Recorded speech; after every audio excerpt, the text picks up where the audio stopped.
माझा मुलगा हा त्याच्या मित्राकडे लग्नाची तयारी करता मदत करायला, लग्नाच्या म्हणजे हळदीच्या एक दिवस अगोदरच्या दिवशी ते मदत करायला गेला. घरून 9 वाजता निघून त्यांच्याकडे गेला आणि तो तिकडेच होता 12-12:30पर्यंत. त्यांचे मित्र मग तो ज्या मित्राकडे गेले तो बोला तिकडून निघाला आणि तो घरापर्यंत पोचलाच नाही. जेव्हा आम्ही चौकशी केली त्याचा अपघात झालेला आहे, रेल्वे अपघात झालेला आहे. पण रेल्वे अपघात आम्हाला वाटत नाही, कारण घातपात आहे. कारण त्याच्या डोकीत मागे मार लागलेला आहे आणि फक्त पाय तुटलेले आहेत. तसा हा रेल्वे अपघात वाटत नाही आम्हाला, हा घातपात वाटतो. कारण त्याची कोणाशी अशी वैयक्तिक अशी दुश्मनी वगैरे काही नाही. माझी पण वैयक्तिक अशी कोणती दुश्मनी नाही. पण ते आमच्या शेतीवरून वगैरे थोडंसं भावाभावाशी भांडण वगैरे होतं.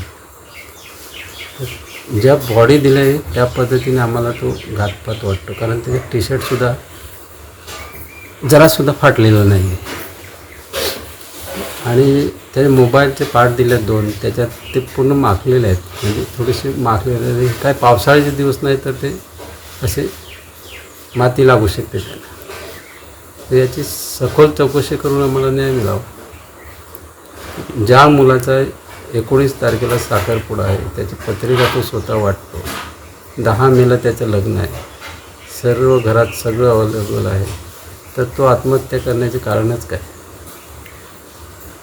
काहीतरी कारण असलं. काही एखादं व्यसन नाही माझ्या मुलाला, कोणतंच व्यसन नाही, काहीच नाही. घरात भांडण तंटा नाही. मला बोलून गेला की मी आपल्याकडे तो मदत करायला आलेला म्हणून मी त्याच्याकडे मदत करायला जातो. तर हा घातपातच असू शकतो, आत्महत्या असू शकत नाही. तरी माझ्या मुलाला न्याय द्यावा, सखोल चौकशी करून.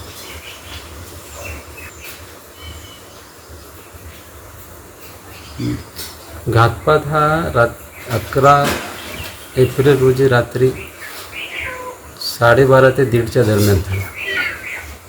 कारण पोलिसांचं तेच म्हणणं आहे की 1 ते 1.5 महिने तिकडे झालेलं आहे ॲक्सिडेंट. तर 12:30 जर निघाला असेल तिथून तर आमच्याकडे यायला 10 ते 12 मिनटं लागतो. तर तेवढा वेळ कुठे होता? याबाबत तक्रार कोणाकडे केली?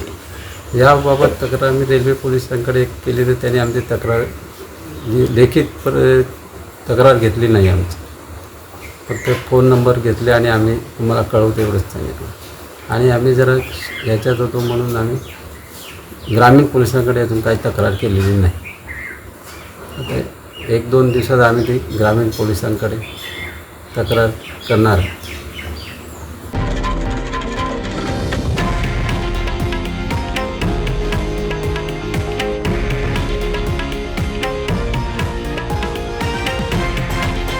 हे आहे देशातील नंबर 1 न्यूज नेटवर्क आणि आपण पाहत आहात TV9 मराठी, एकमेव.